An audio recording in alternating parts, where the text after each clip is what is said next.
life begins at 40, but if you're in your 40s and not dreaming about the life that you love, or you're not living the life you love because you're working, well, in today's video, I'm going to be sharing with you 5 simple tips on how you can use your work to design your dream life.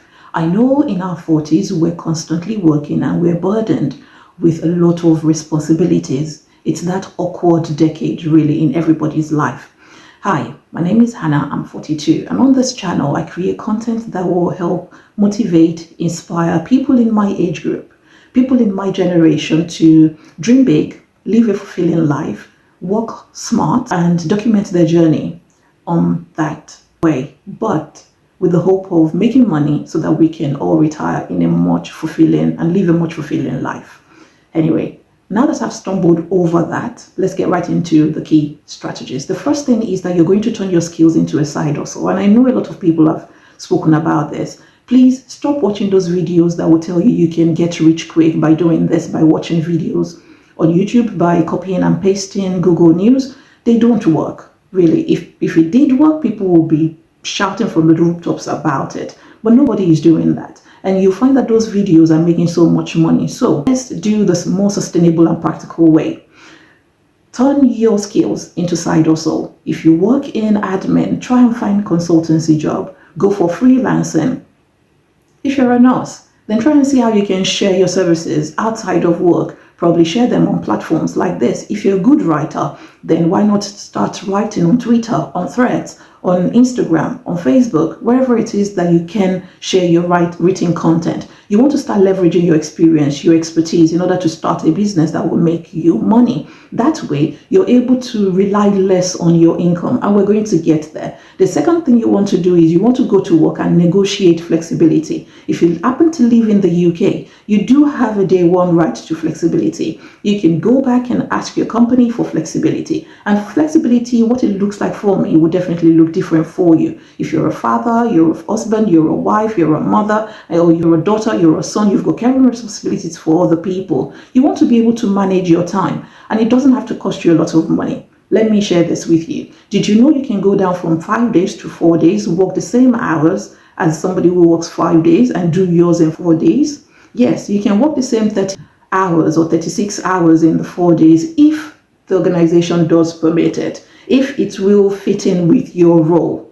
Yes, please do seek advice when it comes to that. But grab your employee handbook and see what is in there. How far can you push this? How far can you move that boundaries for you to work for you? You're still going to get paid. You're not losing your jobs. You just need to be able to find what you can do, find ways around the day job. If you can go remote, why not ask for it? If you can go hybrid, why not ask for it? That way you're going to be able to free time, not just for your effort, but brain cells, brain time as well, which then leads to focus time. The next thing is you want to monetize what you love. If you love event planning and you're the one who's constantly jumping at meeting up with friends, you pick the venue, you pick what they're going to eat, then now it's time to start monetizing. You can do that for other people as well and charge them for it. If you think it's not possible, think twice. There's all sorts of things that people are making money from. If you're good with balloons, do you know you can design balloons for children's parties?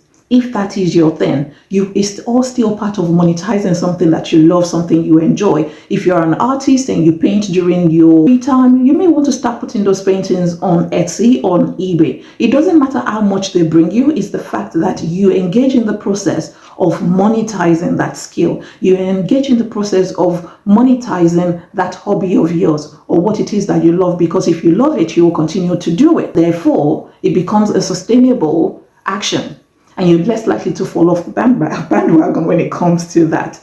The fourth thing, I think, is you want to invest in learning and growth, because while you are still at work, you want to start taking opportunities, free opportunities that are waiting. Now, a lot of people don't realize that you can actually access training that aligns with the organizational role or your company strategy in the long term. they will happily fund those training for you. You just need to know how to go about it.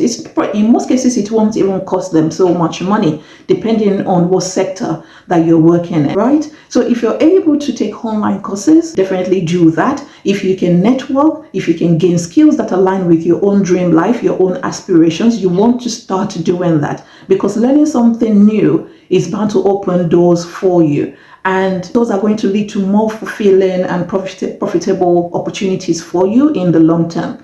The fifth thing, which is the fifth tip I'm going to share with you, is that you want to use your job as a stepping stone. For those who have the entrepreneurial spirit within them, your job is not something you're supposed to do forever.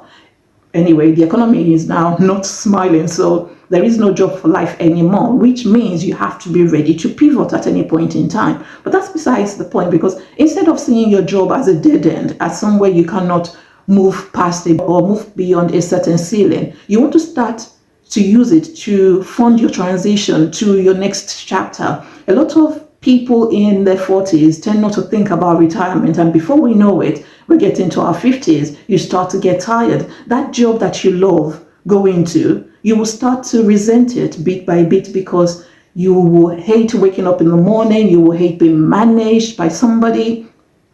And you may just find that friends at work are just not, there are no friends there that are at work. You no longer find the work fulfilling. So it's only right that we start to take that step in our 40s to prep us ahead for when we get to our 50s. There are tiny investments we need to start making in our 40s in order to get us ready for that stage, because you want to be ready. You want to stay prepared. So you want to now start saving aggressively. You want to use all the benefits that are available to you wisely and prudently. So use your job as a stepping stone. Once you save enough, try and see what else you can do. Have a learning and growth development strategy if you can drive that for yourself. But ultimately, the plan is to be able to exit that work life when it is comfortable for you, when it is convenient for you, and on your own terms, might I add. So I hope this resonates with you. If it does, I'm going to be sharing more tips in the next video, so you may want to check it out.